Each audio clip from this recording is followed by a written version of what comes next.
Tonight on NBC, Jimmy Fallon and Bozeman St. John host the incredible new competition show. I hired 10 creatives from all walks of life. They will be battling it out to see who can impress the world's biggest brands. This is a huge opportunity. This is the battle for the next big idea. This is not play.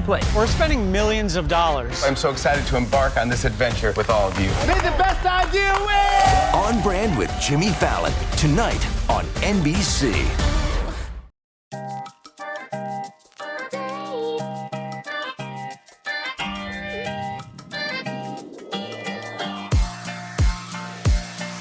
Welcome to Season 2 of the Recruiting Book Club. I'm Carmen Hudson, and I wrote a book about recruiting last year and discovered that there are many other recruiters who have put their thoughts to paper and are happy to share what they know about recruiting. I'm excited to share these conversations with you. I've talked with TA leaders and TA professionals who've written books about what's happening in our profession. So why don't you buckle up as we hear from the best in the business. Well, welcome to the Recruiting Book Club. I have today, I'm very excited, someone that I don't know, someone that I haven't met, but we have plenty of things in common, plenty of our background that we know probably some of the same, if not the same people, then some of the same areas we've touched. So I'm excited to have Toby Culshaw. Did I pronounce that rightly? You pronounced it very well, better than I do, in actual fact. I say it wrongly.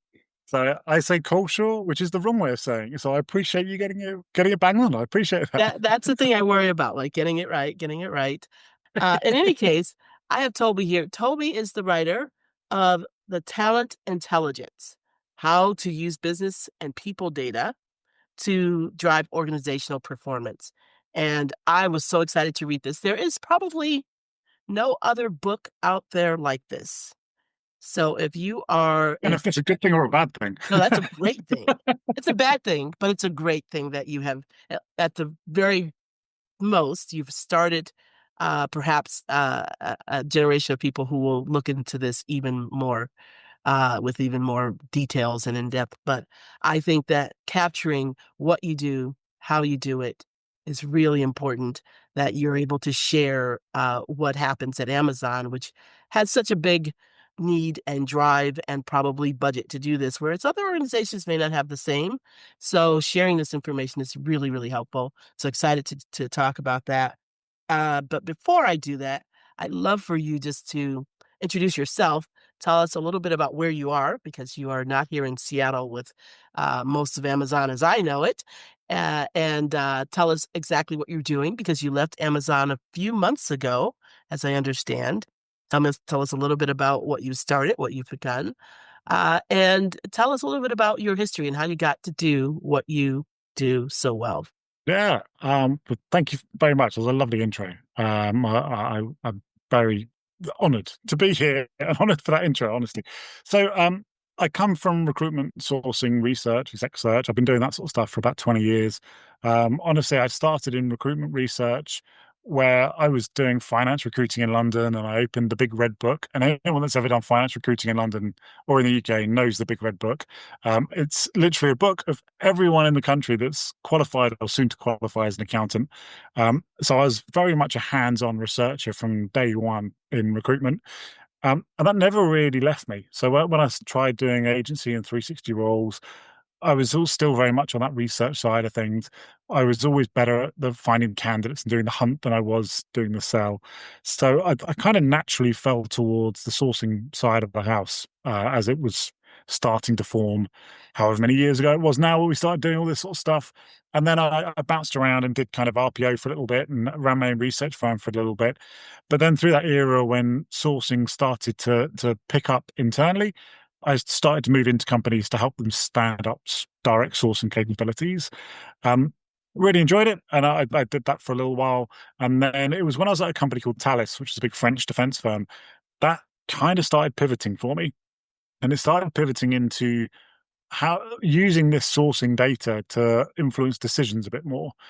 Honestly, at first, I just wanted to make more placements. I wanted my sourcing teams to nail more placements. So we started using that sourcing data to say, how can we make more placements? Well, Can we change the location for these jobs? Can we change the compensation for these jobs? Can we understand what the competition are doing to be able to drive things a bit faster or shift our sourcing strategies? And it landed really well. And I was like, this is powerful stuff.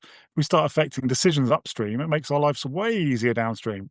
And that kind of just carried on. So I ended up I went via SAP and ran their exec recruitment research team for a little bit for Europe, which I loved. And that gave me a whole different window into kind of true exec research and true exec search. And then went to Royal Philips, which is a big Dutch tech company. Started with just myself, and by the time I left, there was 22, 23 of us doing internal consulting around talent intelligence. Less than 5% of the work was for HR. It was all directly for the business or for M&A or for strategy or business transformation. Did some really cool stuff there, and the team there were wonderful. And then for 5 years, joined Amazon to help us pivot and stand up some of their talent intelligence capabilities. As we discussed offline briefly, Amazon's a beast. It's an absolute monster. I did some amazing stuff and really enjoyed the work there. The huge amount of variety and the scale beyond anything I've ever worked anywhere near, and beyond anything most people will ever work anywhere near. When I was there, it was 1.7 million people. It was a huge company, just a beast. And my team did some amazing stuff in talent intelligence. And then more recently, as I say, a couple of months back, I joined Lightcast, which is one of the talent intelligence labor market data providers, to help them drive forward in talent intelligence. They've got some amazing data, they've got some amazing capabilities and caliber, and do some brilliant stuff. So wanted to help them unearth more value and drive more value for clients. So I currently work there as the Vice President of Strategy for Talent Intelligence to help them drive that forward. That's fantastic. What a fantastic career, and what an amazing progression that you've taken through a career that didn't actually exist. So you really help formulate this in organizations.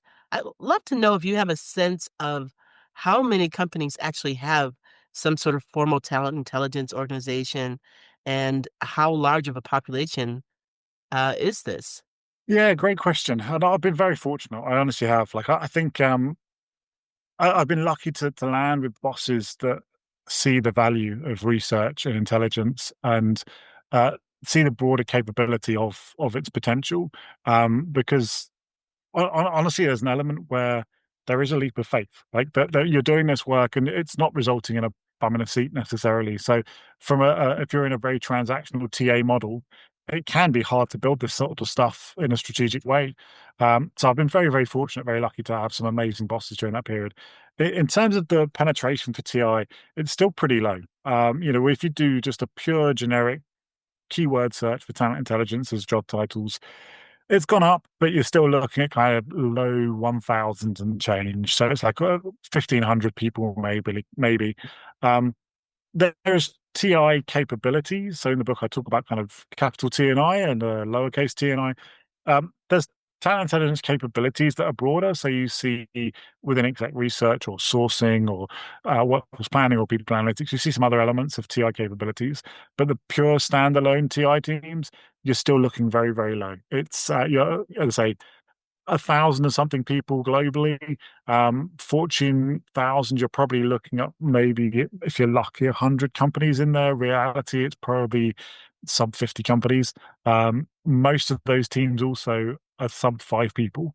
The vast majority of teams across talent intelligence are sub 5 people. Most of them are one-man bands or person bands, whatever the appropriate term is nowadays, with an intern or with a partner or rotation program, etc. So you're talking about very, very nascent field of very, very small teams building their capabilities, building their research. Now the capabilities are broader, as I say.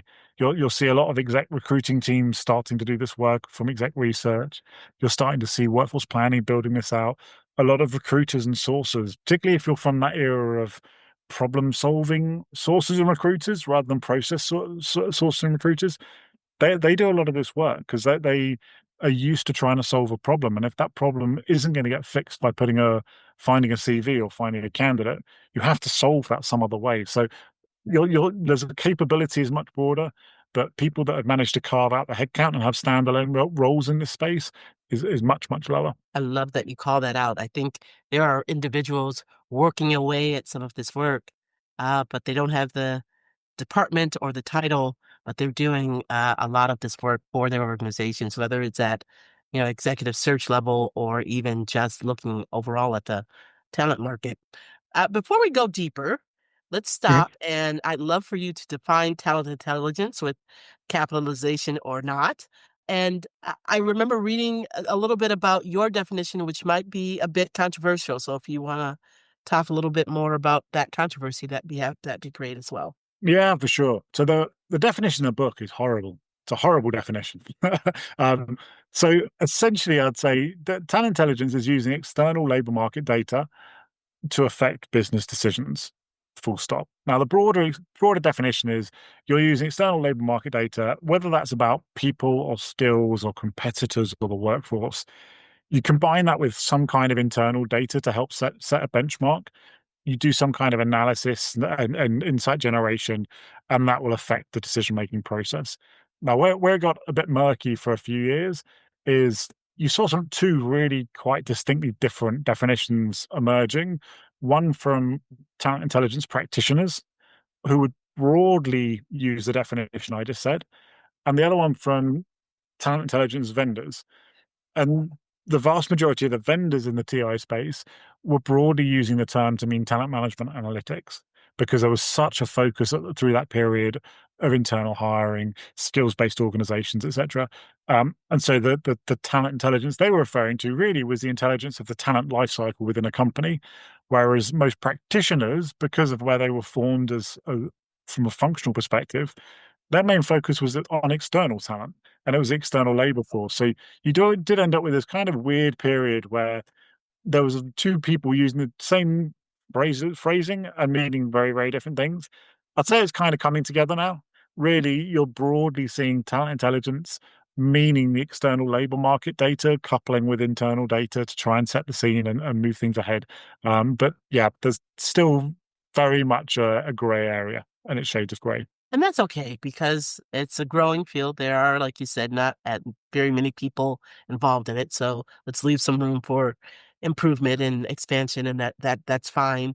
But I think your definition, which also includes leveraging internal data to drive decisions, is what's going to emerge as making most sense, I think. I think so. I think so. And I think this equally is where it gets blurry because people say, "What's the difference between that and people analytics?" And people analytics generally is using internal data, and then you're using a bit of external data potentially for context. Same as workforce planning and strategic workforce planning. Right. You're broadly looking at internal demand, internal data, and then you're going to use the external data to help set that context.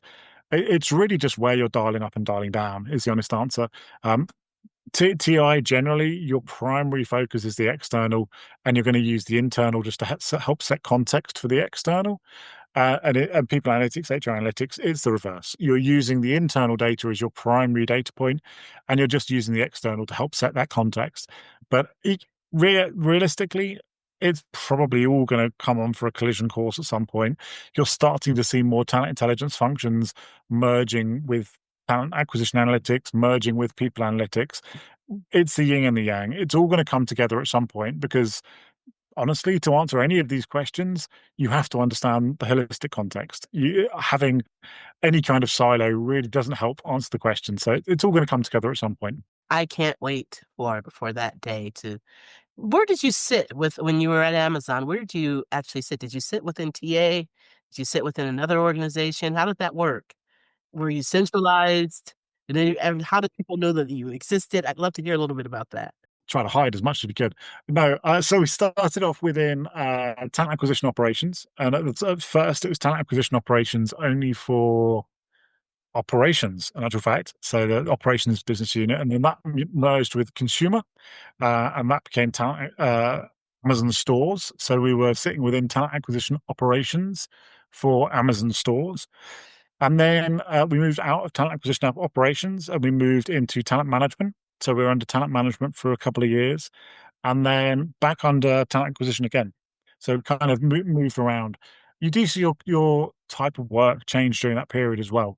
So the flavor of work and the type of work and the customer base definitely changes between different functions. But yeah, we ended up when I left back under talent acquisition operations, stores had grown as an organization once again, and also had general administrative, so all the corporate functions were within that business unit as well, or that TA business unit. So it was quite a breadth of different offering we ended up with, and quite a breadth of customer base. But as with all functions, you still end up expanding beyond your remit. So there was quite a lot of work with partner with the other talent intelligence teams, quite a lot of work where we partner with the global employer brand team, for example. You'd expand out. But I think at Philips, I was within talent acquisition the whole time. But as I say, less than 5% of our work was for HR. So I think TI by its nature, I often describe it as the expanding foam within the bricks. It just takes up the void.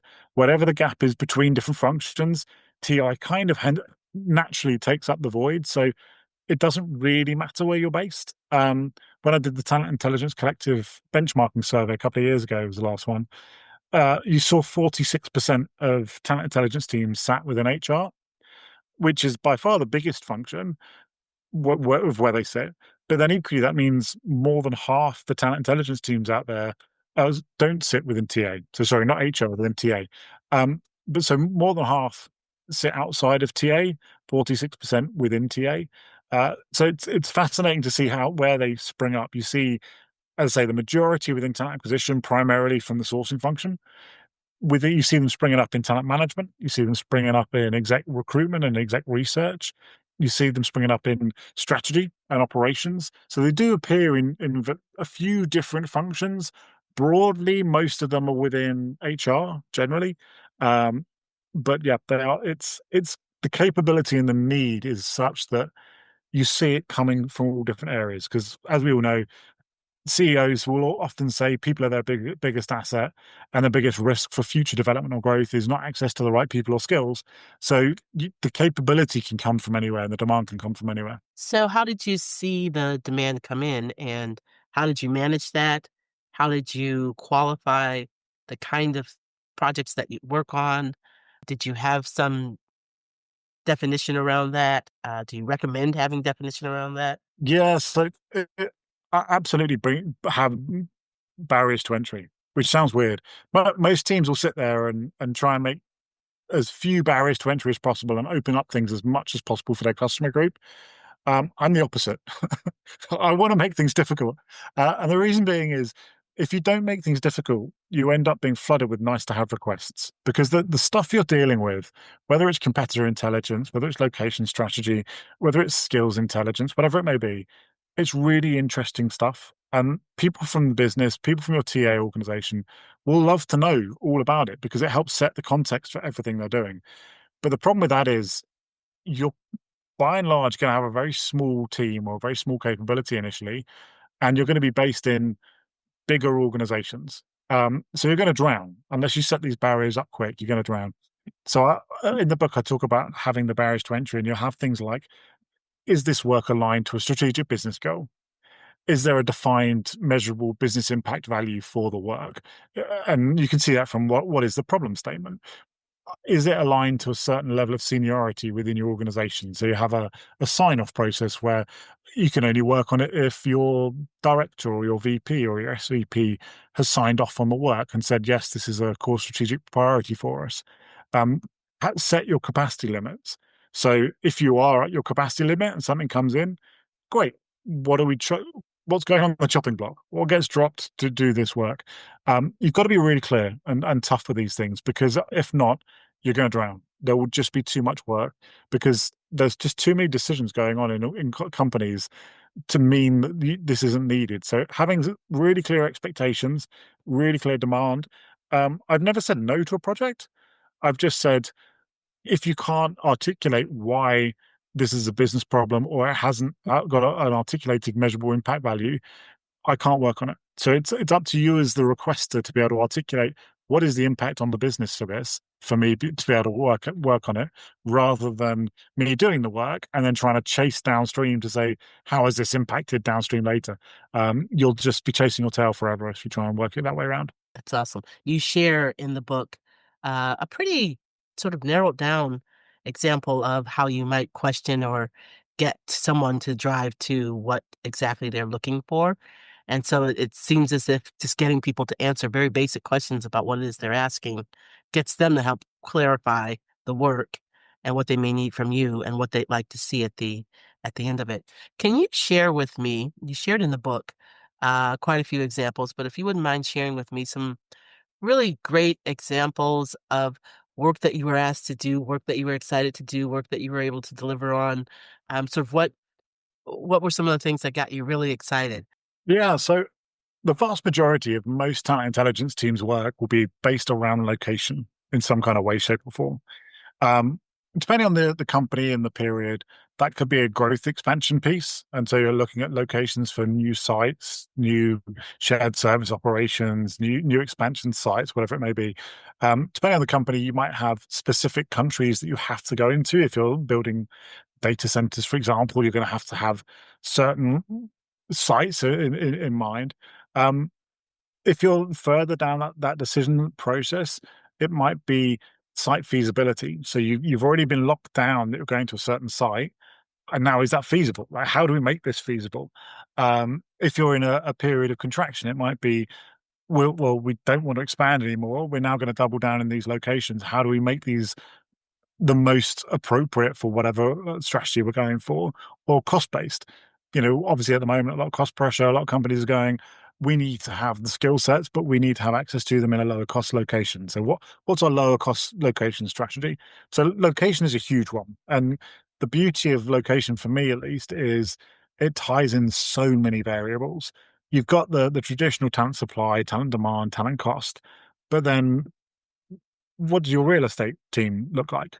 Is the real estate cost going to be more or less? Because that's going to massively change what you're looking at.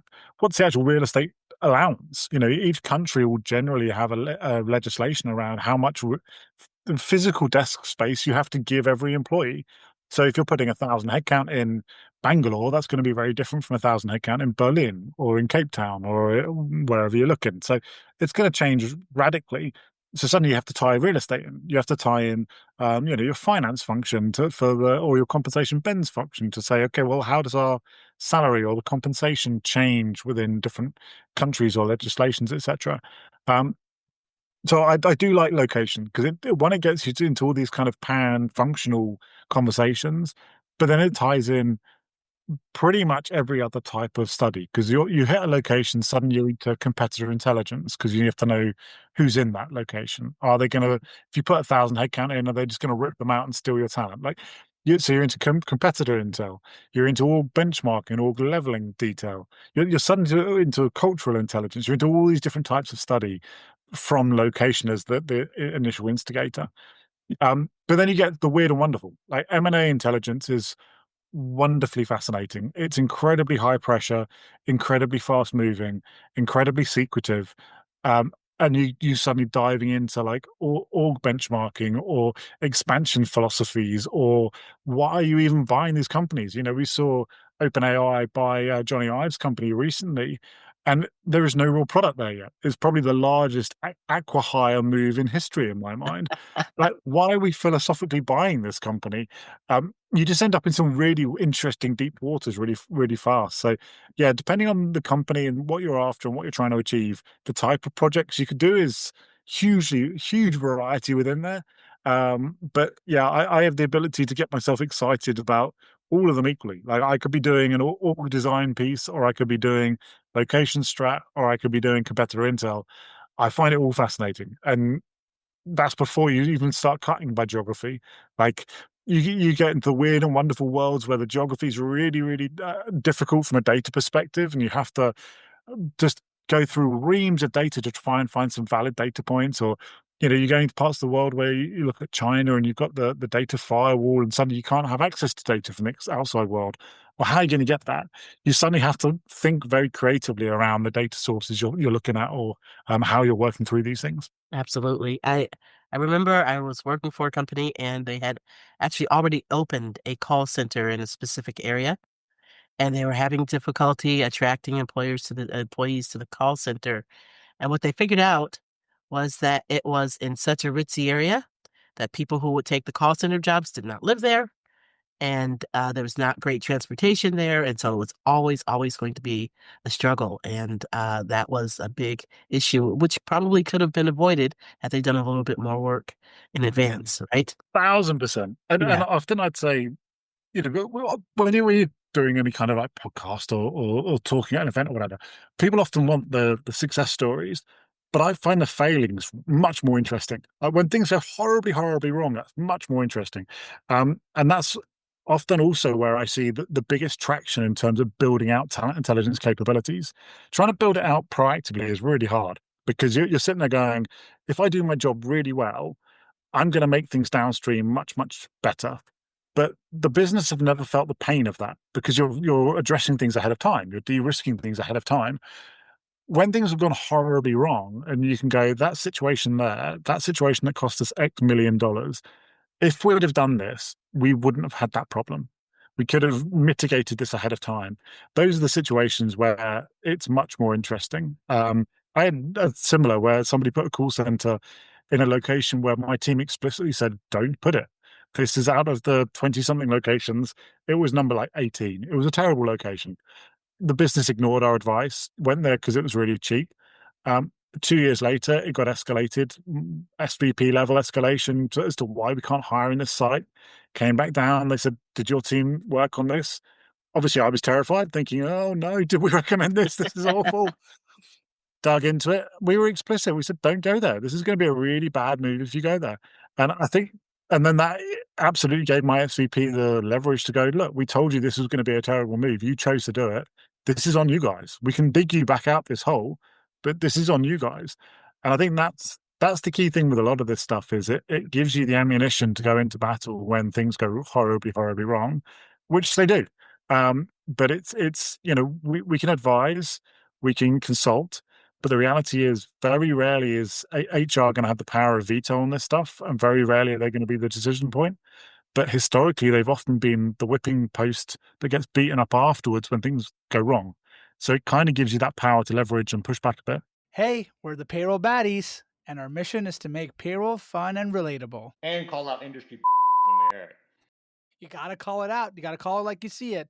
But we also got to shine a light on all those unsung payroll heroes out there, making sure we get paid. Yeah, those are the real payroll baddies out there, and we love sharing their stories and showing them love. With gold chain and everything, baby. By the way, SAP is the best payroll out there, and if you don't like it, get out. That probably gives your team a little bit more leverage and a little bit more popularity, and suddenly you become, we better listen to these guys a little bit more. Maybe we need to beef up this team a little bit and include them more often. Exactly, and the return on investment is massive because these decisions that generally you're trying to influence are big decisions, not always financially. Like if you're a small company, 100, 200 people, the reality is it's not going to be a huge dollar value there.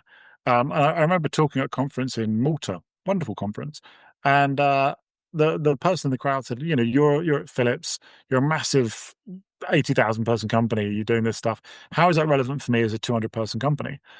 And I said, well, the reality is if I do a bad locations decision and I put, a whole load of software engineers in the wrong place, it's going to be painful, but we're going to survive. Like as a company, we will survive. We'll rebuild. We'll move the head down. If you're a 200 person company and you have the wrong comp philosophy, or if you have the wrong, if your employee sentiment is terrible and your employer brand is terrible and you don't do anything about it, or if you've got a talent exodus that are all going to a competitor and you're not doing the analysis as to why and digging in and root causing that and addressing that, or if you open up a location that's a terrible location, you can't attract anyone in, you're not going to survive those decisions. Your company's going to go under because every single headcount is that much more valuable. So I think it's one of those pieces where a lot of people look at TI and think, oh, that's just a big company thing. It's really not. It's really not. The smaller you are, the more exposed you are from a risk perspective. I 100% agree. And I think you're right and mentioned it earlier. A lot of TA people are doing this work surreptitiously for their groups, and companies get to benefit from that. But I think it's great to call it out, to call it what it is, to say that this is happening, and maybe even realize a little bit earlier on we could use a little bit more of this. So I would love to talk about, how do you share data? You learn so many interesting things. You're asked specific questions. How do you share it back with the users? What's your favorite way of sharing it back? And how do I, as a consumer of what you're producing, get the most out of what you're delivering? Yeah, great question. I think we generally in analytics or intelligence functions spend far too long doing the analysis, doing the build phase versus doing the distribution phase. We're really, as an industry, we're not good enough at making sure that message is pushed far enough and further enough. Um, Generally speaking, most TI functions will operate in a fairly similar manner in that it's a consulting based piece. You'll have an intake with whoever the customer may be. Sometimes that's TA, maybe that's HR, maybe that's directly with the business. You'll run the research, you'll have an output. Generally, that's going to be either a PowerPoint deck or we both worked Amazon, like long form documentation. Sometimes you're going to have a self-service tooling as the output. So it might have a dashboard of some kind that people will self-service moving forward. And then generally you'll have some kind of output session, give a delivery of that, and then maybe a wash up session a given period later. Could be a month, could be 3 months later, etc. Um, I think that's generally how most people will work. After that, you're going to want to either really push it a bit harder, have a newsletter going. That's a great way of disseminating this information. Having some kind of proactive piece where you're having more than one vehicle to land this in people's inboxes, to push it as far as you can. I've made the mistake in the past where I've had the default stance of my team was things are restricted because it's all quite sensitive, and it's restricted, and we'll unrestrict it as much as we can. As I've got older, I've decided I don't think that's the way to go. I now have the polar opposite opinion, where all the projects my team's worked on were completely unrestricted, and then we would restrict it to the minimum we have to. So I want this research going as far and as wide as possible to get out there as much as we can. Similarly with newsletters, I started off with the opinion where it would be an organic growth. I'd invite people, or I'd send it out, and then people will send it on to their friends, or they'll ask to be included, etc. And it grew, and it was stable. But then I flipped it and said, "Do you know what? Let's go the other extreme. Let's create bigger, much bigger distribution lists internally. Let's send it to, ask a VP, can we send it to your entire organization? Get everyone included. And if people want to come off, great, we can take them out of it. But you want to look to push it as far and as wide as you can, as fast as you can, for two reasons. One is it's great to get that data out there, the research out there, get your name known, brand everything up as whatever you want to be called as a function, like get it out there as much as you can. That's great from a start, just in terms of the brand piece. It's great from a business development piece internally. Get that work going, get people knowing this sort of research exists so that they'll start to want more of it as well. But also from a credibility perspective, it's very easy for recruitment to have this perception that everything's smooth, everything's calm, it's no problem. You're like a duck gliding across the top of the pond. But the reality is your legs are going like the clappers under the water, and things aren't calm, and it's really tough, and you're having real issues from a compensation perspective. We're having real issues from a competitive talent flow perspective. And if we don't escalate that stuff, if we don't tell the business internally about this stuff, they're never going to know. And the reality is that more often than not, we might say these things to a hiring manager at like 60 days or 90 days or 120 days into the hiring. And by that point, they don't care because it looks like it's an excuse. So getting these messages out early and getting these messages out wide and escalated, it feels quite unnatural for most TA people because, we're pleasers. Most of us come from agency side where we want to please the customer. We're not very good at escalating stuff. We're not very good at saying, this is an absolute burning dumpster fire. We need to sort it out. We'd rather say, it's all great. Don't worry. It's in control. I've got it in hand. But sometimes we need to have those conversations. We need to have those dumpster fire conversations and say, this isn't how it should be. We need to escalate this stuff. I love your vision of the duck gliding across the lake, and underneath they're just going crazy because something's always broken in recruiting. It may be that we had such an easy time recruiting for this particular position, and suddenly we don't. Suddenly we're paying less. Suddenly we're not as attractive. Suddenly whatever X has happened, we're in the middle of that, and we've got to figure out how to fix that. And that was not a problem yesterday when I went to bed, right? So it's one of those things where we need to get ahead of sharing what, A, all of our concerns might be, and B, where we are and that may change. Were your primary customers of what you were able to share, were they primarily TA or did they come from the business? How did you engage or interact? Yeah, so the vast majority of customers will be in the business. The route to customer may well be through TA or through the HR business partner. But for me, the customer is the business. And the reason I say that is if we go back to the definition I said of talent intelligence, for me, it's using labor market data to affect a business decision. Now, TA is very rarely the decision maker on this stuff. HR is rarely, not very rarely, but rarely a decision maker for this stuff. They may make decisions around compensation and benefits, for example, and they may make some decisions around org benchmarking or org layering or roles and responsibilities, but they're very rarely the decision for like location strategy. So generally speaking, the main decision maker is going to be the business leaders. And so for me, that's the real core customer. Now, it almost comes back to like, is your customer's customer your customer, or who is your customer? You may be sat within TA. So the vast majority of the time, you have to go through a TA business partner or a recruiter to get to your end customer. A bit like sourcing. For me, sourcers always struggled because they saw their customer as TA, whereas the reality is, sourcer, your customer is the business. You just partner with TA to get that. It's very similar. Whether you're sat in TA, exec recruitment, ops, strategy, the business decision maker is your customer for talent intelligence work. It just depends on how you get there.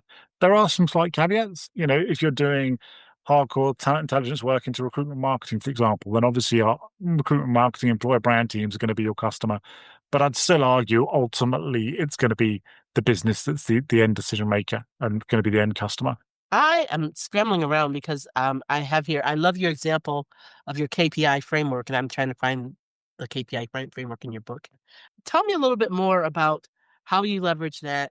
And it was, again, it was another important, but yet very simply framed idea to get the most from the work that you're doing. Yeah, so KPIs are a piece where I've kind of bounced around a lot in the last few years, if I'm going to be honest with you. And I've probably evolved my thinking or changed my thinking since the book as well, if I'm going to be honest.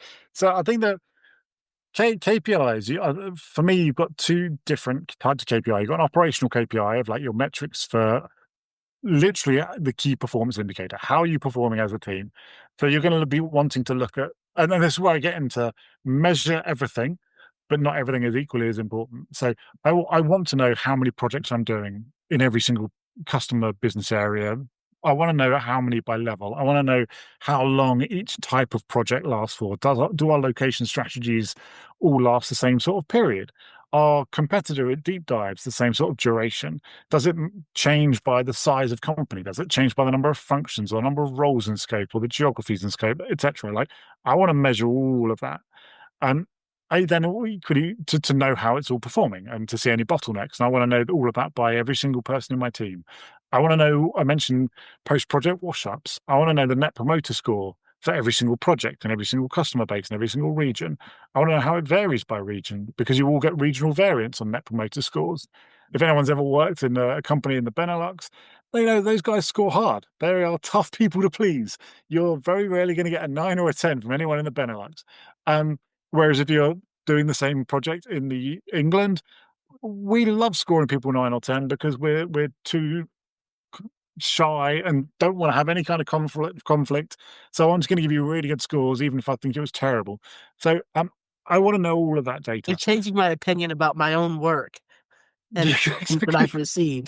It's a fascinating one. But once you get into those like cultural overlay, I find it fascinating. But then the organization or the team KPI and the team health can be very different. So looking at what would this have cost if we went to an external research firm, looking at, I mentioned at the outset, when you take a briefing, having the customer articulate a really clear business impact value. Well, if you're having that, you can, if they understand how much it's impacting the business by, add them up. Very simply, how much are we impacting the business by overall? Now, it gets into deep water and murky water because, finance might go, well, actually, if you're improving the empty seat time, That's costing me. I don't want you to reduce the empty seat time. I want there to be empty seats because I'm not paying for that person's salary. So please don't change that. The sales leader might say, well, actually, I really want you to reduce that because that gives me a better productivity to hit the sales targets, etc. So I'd say with all of the KPIs, understand if it's an operational metric or understand whether it's a business metric, and understand what you're trying to achieve. KPIs drive behaviors. So understand what are you trying to achieve and what behaviors are you trying to change in your team, because that's what the KPI will do. Whatever you're trying to judge or put metrics against somebody, that's how they're going to change their behavior to accommodate for you. So really be clear about what your value you're trying to drive as a function and across your TA team or your business area, because and then work backwards from that. Very cool. Very cool. Curious a little bit about you talk about loss leader projects. So I love how you describe them and how you use them. Tell me a little bit about some of those that you've created and what results you saw from it. Yeah, so loss leaders are essentially those projects. It comes from retail. A loss leader is a product where you're selling it below cost price. So you're losing money on every single product. But you know that Every time I go and get a hot dog at Costco, it's exactly that. Exactly that. So I think they're still, is it $1.50 or $1? yeah, something like that. And they lose money on every single one. But I think it was the CEO said, if you ever change that, I'm firing you, or some paraphrasing. It's the projects where you shouldn't do it, but you do it. And the reason you do it is to either build trust, or you're doing it to increase visibility of your team or expand the offering, etc. Um, it- for me, every team will get to a point where you have to do them, and it could be earlier, it could be later. Every team will have them. I remember having one where it was when I was early days at Philips, and I was in with the CHRO, and they wanted me to do a particular type of project. I came from exec research at SAP, and they wanted me to tie into something around exec research because the team there was changing at the time, and they just didn't have enough resources. And I was very explicit. I said, look, I'll do this. It's absolutely not what my team does. I'll do it as essentially a favor. And I'm quite a direct human. So they took it in the light. I meant it, luckily, and they didn't fire me. But it was a project we shouldn't have done. I was very clear. This is not what we should do. Because you'll get stuck doing just that work. Exactly that. Exactly that. So being very clear that this is a one-off, but it's there to build the relationship. It's there to build the trust. You'll quite often get that where when you're trying to stand up TI, you'll get people trying to do the sourcing type piece and say, well, actually, could you do some name gen on this project for me? Or actually, could you just outreach for them for me as well? Equally, though, with the loss leaders, be clear about what's the ROI for you as a TI function or a TA team. Because if the ROI isn't big enough, you don't want to get painted into that corner. You don't want to get stuck doing something where you're like, I'm just not getting the return I wanted here. I was doing it as a favor, but the trust element isn't really there, or the person I'm building this trust with isn't somebody that's actually going to influence the decision making, or that isn't my core customer moving forward. So you have to be really clear about why it is you're doing it and how you're doing it. Equally, a loss leader project could be something where no one's asked for it, but you just know it's important. So if you're sitting there going, do you know what? We are all we're all working hubs, but the candidate market is shifting towards remote first. No one's asking for that paper because they know it's going to cause ripples. It'll be difficult, but you've almost got a duty of care to the candidate and the candidate base to write that paper. So write that paper, and just throw it out there in a newsletter like a little talent intelligence grenade, just to blow up in the world of the business and just see where it lands. Well, that's my new term, talent intelligence grenade. Exactly that. And it might go great, it might go horribly, but the reality is, like, even if it goes badly, all you're doing is reflecting the candidate market. That doesn't mean that we have to make that decision. In the same way, saying that a location is a terrible location, we're not making that decision. That's up to the business. All we're doing is reflecting the outside world in. Can you share with me some of the measurable impact of the work that you've done? What can I, if I were leading a team at a Fortune 500 company, what can I expect? What can I expect, and maybe what's sort of the dream that you could provide for me if I'm leading a team? Yeah, so it all comes back to, like I mentioned earlier, about what do you want to drive for the business. So if your driving is cost savings, nail it around cost saving. At the moment, there is a lot of cost savings to be had from location strategy, from automation strategies. It ties in very tightly with workforce planning, but most teams, honestly, don't have huge workforce planning teams to be able to leverage. So tying in there to say, what do we buy? What do we build? What do we borrow? What do we bot? What do we offshore, et cetera, et cetera. That's a big one. So the cost savings, whether that's around location strategy, whether that's around org design. Obviously, there's a lot of work going on at the moment around spans of control.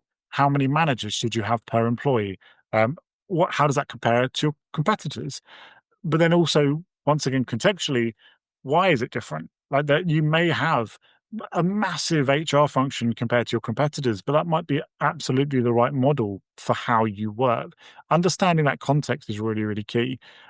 If people want to, their key thing is moving fast. Well, all right, well, how do we reduce your time to hire? How do we get a better demand signal? Or how do we better control that demand signal so that if a hiring manager is raising a rec, they don't raise it in a terrible location or raise it with a terrible job description or a job title that means nothing to the rest of the market or a salary that isn't going to land us anyone. Getting in early with the sort of data before the role is even raised, getting early with the business to help frame that early means that downstream, all of that stuff's much easier. You have a much higher, quicker time to hire. You have a better salary point. You have a better rejection ratio, etc. If your customer base is the HR and the business, understanding why people are leaving us. If the issue is attrition, why are people leaving us? All right, well, let's dig into that. Let's do post-exit interviews where you interview people after they've left the company. Because exit interviews are notoriously bad from a data perspective. Well, let's go and talk to them when they've gone. What can we do better? What do we do wrong?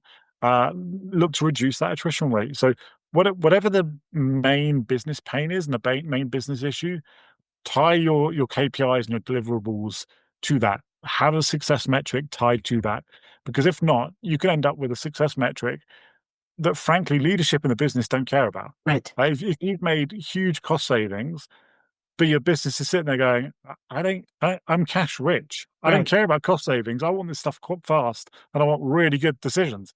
Then it's completely the wrong thing. So understanding what the business leaders and your leadership really care about, that will help set the tone of what success looks like. Because if not, you're building for yourself, not for them.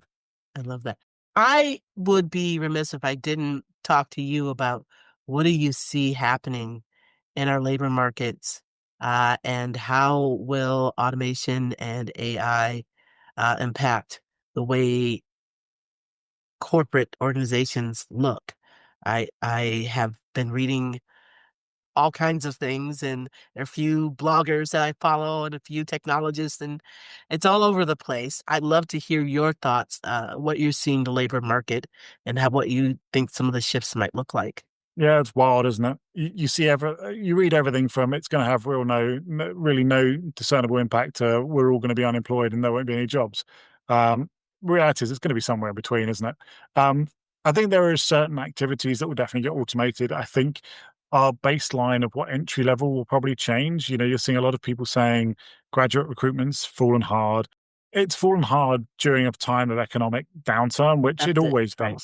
So you could use the AI piece as the excuse, but the reality is it always drops a bit during these sorts of periods of uncertainty. There are a couple of bloggers that I follow that say it's actually the younger people who actually get how to create an AI environment that works a little bit better and faster. 100%. People use it through their degrees. Exactly. And so they're really thinking that people who have been in the organizations longer will suffer a little bit more at the other end of this. So I don't know what Yeah, the answer is, but yes. I Yes. can completely imagine that. I was saying that last week that for me, it's probably the baseline of what we expect from an entry level just shifts up. Now, if you're in that layer that it shifts up to, you're probably in trouble. You need to upskill quickly. And I think that's the key thing. Like the reality is it's all going to change, but it's not going to change as fast or as dramatically as we think. I think it will change more dramatically when it hits the vendor layer. Like the reality is you're probably not going to have most companies sitting there with their data engineering team building out all their API feeds and building out all their first party tooling and stuff. Reality is it's probably going to be when this from a TA perspective, when it starts getting integrated into the ATSs and CRMs and just full automation, you'll start seeing it go through there more and more. I think what I would say, though, is as practitioners, we need to get comfortable learning. We've come from education systems that generally are based on rote learning, read and repeat, and that doesn't really give us an ability to relearn and unlearn and continually develop. We need to find that within ourselves, because the skills we need will continue to change. The skills we need to develop it will continue to change, and the rate of change will increase. So I'd say we need to get comfortable learning and unlearning. And then I think that there's probably going to be a bit of a return to the Back to the Future type piece, where a lot of the skills that and the value we have in recruitment consulting, we've forgotten. We've forgotten about the consulting bit of that, and we've moved largely as an industry into recruitment process administration. We need to get back to that consulting bit. We need to be very clear about the value we add. And if the value we add is we're transactioning CVs and bits of paper from one inbox to another, you're probably not going to have a job. You need to speed that up. Exactly. Be clear on the value you're bringing to this table. And we need to be very clear about that, I think, as a function. Exactly. I love that. I'm not going to push us beyond this point, even though I've got 16 other questions. So I will stop. But I would love to get you back on the show and talk a little bit more about some of these issues. I'd love to hear as you develop into your new venture, how that is going as well. You're now part of my posse, so I will call you at any point. So you just, when you see me, just, either, answer the phone immediately or, I'd love it. I'd love it. And whatever you want me. but it has been a fascinating conversation just with someone who looks at an organization through a lens that not a lot of people have the opportunity to spend a lot of time on. So I really appreciate your being here. I appreciate your writing the book. Do you have any plans to write a new book? There's always an itch there that needs scratching, isn't there? Which is a terrifying prospect, because it doesn't come naturally to me. It's not an easy thing. No, and I did the first one because I just needed to get it off my chest and give people something to be able to get this stuff going with. But there's always an itch there that needs scratching somewhere. So who knows? Who knows if there's another one coming out? Oh, fantastic. I appreciate, Toby, I appreciate your being on the show. I appreciate your open answers. I was expecting a little bit more hesitance or reticence from you, just because you've worked at Amazon and we know they're not great at sharing lots of things, but you have been incredibly generous. So I really appreciate that. And thank you for joining us on the Recruiting Book Club. Every minute your finance team spends wrestling with data is a minute lost.